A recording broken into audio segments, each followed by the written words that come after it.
All right, I'm Steve Westfall. I'm the Banner Channel Development Engineer here for the East Region. And earlier there was a nice Banner Academy that talked about strictly E-stops. And I'm going to continue with that, but now include rope pulls in this session.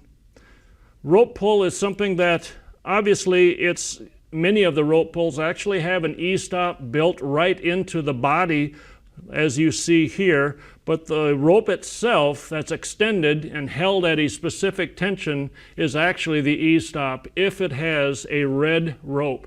There are many types of rope pulls out there that actually might be using a variety of colors, because the ones that are green, for example, a green rope is just signifying that that's just a temporary stoppage of the conveyor because things are starting to get packed up, but it's not identified as an E-stop unless it has a red colored cable on it. So that's the rules for E-stops, especially if the rope itself is serving as that E-stop.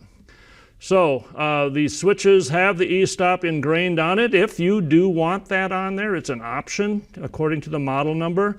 And these are the RP RM83s, which come in different model lengths. For example, there's a model that has a 38-meter distance for the rope itself, and some that have 75-meter. You would want to use the one that is closest to your actual application. And if it's only 6 or 7 feet, these type of rope pulls that are rated for such a long length may not be the best thing to use, because the important thing is you have to maintain a certain tension for the run condition, and something on a very short run or a very short distance may not work out very well. There's also, first of all, these models I just identified do have a die-cast aluminum body on them, so they're very, very rugged. But there's also some that are heavy-duty thermoplastic, which are the RP-LS42Fs. These, again, have the same capability. In fact, there's 3 different types of lengths in these model schemes. Models that have a 25-meter, a 38-meter, or again, that 75-meter. So very, very much the same. It's just that it's thermoplastic instead of metal. Then lastly, this might get into some of our smaller strings that we want. We only want 6 to 10 feet, or something that goes out obviously 6 meters, 12 meters, or 20 meters.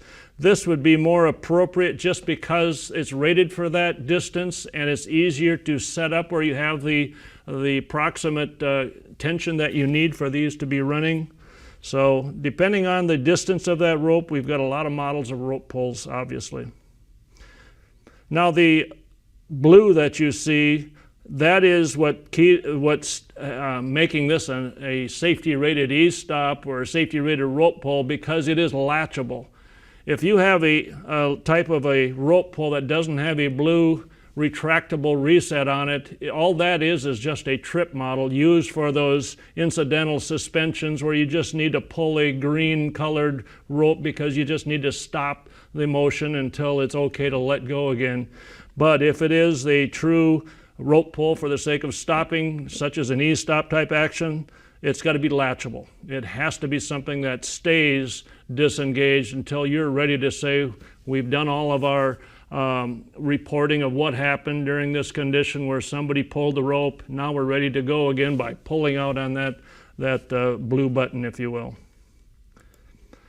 This is more or less what these models present. They're one-sided, where you're making your connection on the opposite side and you're adjusting your tension appropriately until you get a nice little window in the center that shows you that you're at the right tension, and the contacts at that point will close so everything can run. However, there is a specific model that's two-sided. This RP-QM90F actually is something that you would mount in the center of your cable run. It's got a lot of rope potential, 100 meters total, where you would locate this in the middle, so you've got 50 meters capability on both sides. And each one of those can be adjusted for the right tension to keep this thing in a running mode. It is latchable, just like a rope pull should be for emergencies. It's just that instead of a blue button that you pull out, it's this gold ring in the center here, where once you've opened up the contacts and you've got the tension back where it belongs, you pull this thing out and you're ready to go. But there are 3 states. When it's in the middle, there are 3 states that'll set this from a run condition to an off condition. Actually, the run position is such that you do have the tension equally adjusted with these little turnbuckles here so that you have appropriate tension to keep that thing right in the middle. If, however, there's a state that somebody has actually pulled the rope on one of the sides, that's actually going to draw this centerpiece towards that direction, which is going to open up those contacts. Once you let go, it's going to wait for you to pull on that gold ring again to reset the thing. So that's rope pulled. The other condition is going to be if there happens to be any type of a break, or if you don't feel like you want to hang around the job, you can cut the thing on and actually stop the thing as well. But just simulating the possibility that this thing is either broken or there's enough slack to where the arm here is now holding itself to the right, and you're going to have the contacts open in that case.